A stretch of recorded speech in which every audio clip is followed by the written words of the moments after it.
My name is Margaret Cecil. I'm the director of our cardiovascular service line for CHI St. Luke's Health, the Woodlands, Lakeside, and Springwoods Village hospitals. So in our transitional care clinic, we're able to bring heart care to our patients after our patients leave the hospital. So what science and research has shown us is that when people have a new diagnosis of heart failure or perhaps have had open heart surgery, they receive so much information when they're in the hospital that they're literally not capable of taking it all in. We give lots of information when patients are in the hospital, and so the transitional care clinic is able to provide an extra layer of support for our patients. We give education on medications, new and old, and we also give education on patients' disease processes.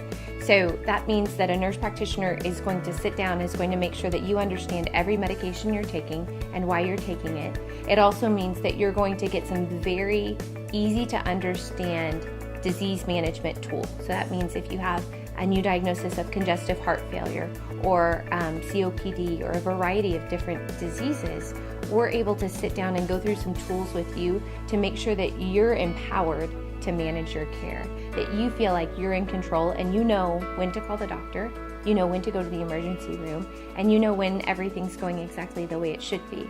That way patients aren't scared or not understanding about what's going on with their bodies. We want to make sure that patients are empowered, and what we've found is that if we can have that visit at about 3 days after a patient is discharged from the hospital, they're in a place where they're able to take in a little bit more information, and they're also able to see how their home life and how this new perhaps diagnosis is going to balance out, and how we can help give them guidance and answer new questions that they might have that they didn't before.